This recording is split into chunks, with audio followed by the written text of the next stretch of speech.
It was a bright, cold day in April, and the clocks were striking 13. With those words, George Orwell opened 1984 and secured himself as one of the greatest English writers of all time. Some see his tale of the totalitarian Big Brother as a prophecy, an eerie warning about the suppression of free speech. Terms like alternative facts and doublethink have wormed their way into the public lexicon and are now commonly used in modern language. Even tech billionaire Elon Musk has jumped on the Orwell train with his slogan, "Make Orwell fiction again." But it's not just Musk.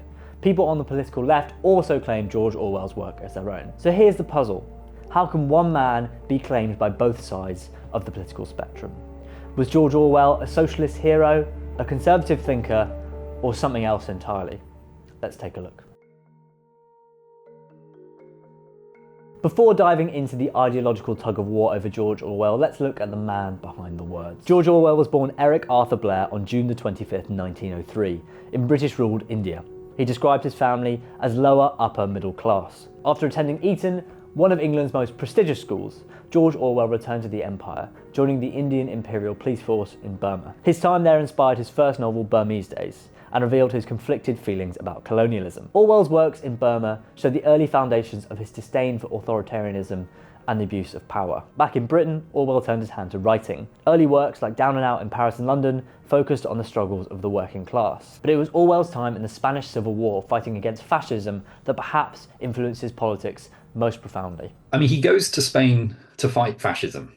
That's the motivating impulse. And one of the things that he learns there is something that he is, of course, alert to before, but is not quite sort of clued into with the degree of terror that sort of dawns on him while he's in Spain, which is the ease with which something that you are experiencing in the moment, namely a battle or a sense of where troop movements are going or what it is that a particular confrontation was actually being fought over, can be twisted into something completely different in the media. How the media can write locally and nationally about a conflict in a way that has almost no bearing on the truth or the fact of the matter or the reality of it, as Orwell might have said. This gives birth to the landscape of 1984, because he sees this as the future. He sees, you know, the slow prizing apart of truth from reality to the degree that they become indistinguishable. And he puts this in 1984 in the terms of a lie that you can't even call a lie, because a lie already presupposes some connection to the truth that you pervert or twist or undermine. Now you get into a society of spectacle. Now it's worth saying George Orwell was a self-described democratic socialist. In his work Why I Write, he added, "Every line of serious work that I have written since 1936 has been written directly or indirectly against totalitarianism and for democratic socialism as I understand it." But that's not quite the whole story. In The Road to Wigan Pier, George Orwell attacked the class system and called for radical economic reform, which sounds pretty socialist. But even within the same work, George Orwell was full of contradictions. He criticised the left for its disconnect with working class values and went as far as to call some socialists sandal-wearing cranks. Orwell's politics were not stable.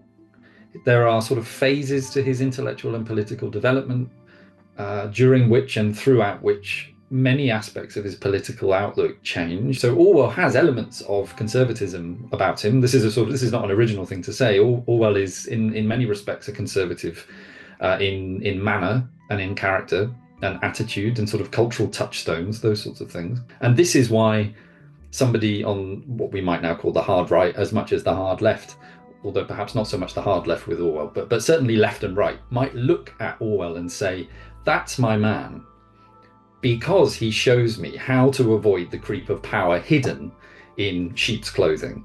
And there's no content to that yet. You put it in yourself and you sort of to some extent can find what you want to find in Orwell, which I hasten to add, I think is a strong misreading of Orwell's actual writing. But it has an element of openness and availability in the prose, partially because it's so accessible, that enables these kinds of misreadings.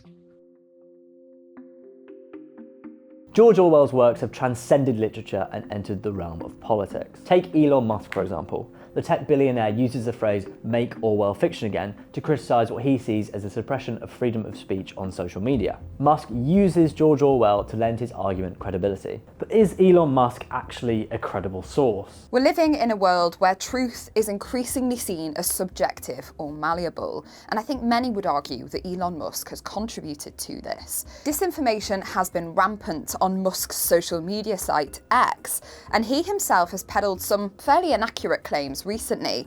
There's a certain irony, I think, in someone like Musk, who recently claimed that the UK government had orchestrated a cover-up over child grooming in the UK and called one member of Parliament a rape genocide apologist, in claiming that we need to move away from Orwellian-style disinformation. But Elon Musk is not alone here. Politicians from all sides of the spectrum invoke Orwell, and terms like Big Brother and doublethink have been used to criticise anything from media misinformation to government overreach.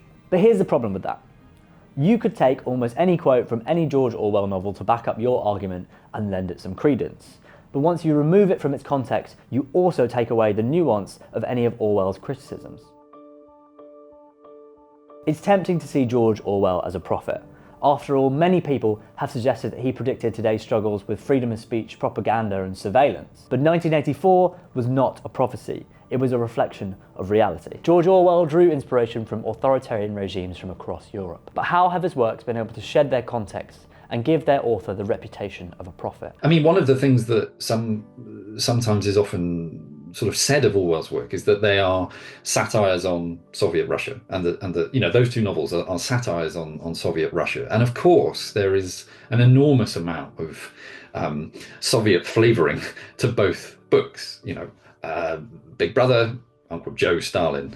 At the same time, though, they are giving us a clue as to what Orwell is doing in their setting. They're both set in England. Animal Farm is set in the sort of suburban London countryside, and 1984 is set in London. And to that extent, Orwell is saying, well, they are, of course, specific in that they diagnose societies that the novels announce to you in their own terms. The world of Manor Farm, or Animal Farm as it becomes, and the world of Oceania, and Airstrip 1 specifically in 1984. But they're also kind of floating critiques.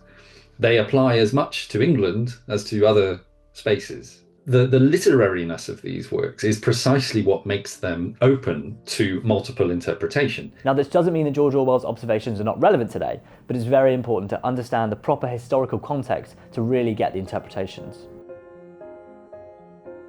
Despite being the subject of a battle for his name, George Orwell's legacy is far from perfect. Modern scholarship critiques Orwell's views on empire, race, class, and gender.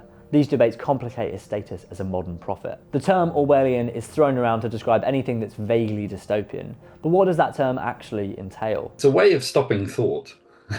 In a way, you sort of, you invoke the name of a widely lauded, highly valued cultural precursor of some sort, and then whatever you say afterwards appears to carry the ring of truth as a result of it. As Orwell said, and it doesn't really matter what Orwell said. All that matters is whatever you said before, followed by that remark, as Orwell said. And it doesn't really matter what you say after that either.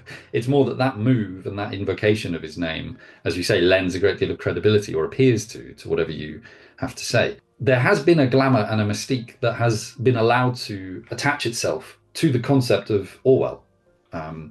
This figure who is the truth teller, the person that you invoke, the visionary, the prophet, the person who saw the way the future would be, and the way the world still is. There are so many ways in which those things are true, but there are many ways in which Orwell does not anticipate the way the world is, and he does not get things right, and he is actually highly wrong over this or that issue. But of course, you don't need to worry about that complexity if you just say, well, as Orwell said. Or to quote Orwell, it's a move, it's an ideological fudge, it's a political shift, and it's an attempt to draw the wool over people's eyes over some other injustice. This is the great theme, I think, or at least one of the great themes of Orwell's writing: the ease with which people can misdirect others away from actual tangible matters of injustice. Undoubtedly, George Orwell is one of the greatest authors of all time, and this fundamentally is why the battle for his name will continue. Orwell's works will keep being read, and therefore they will keep being used as political tools by those trying to justify their ideology. But the evolution of Orwell's legacy throws up fascinating questions about agency and what happens to our own words after we die. So what do you think? Does George Orwell belong to one side of politics, or is he bigger than that? Let us know in the comments, and don't forget to subscribe for more deep dives into political history.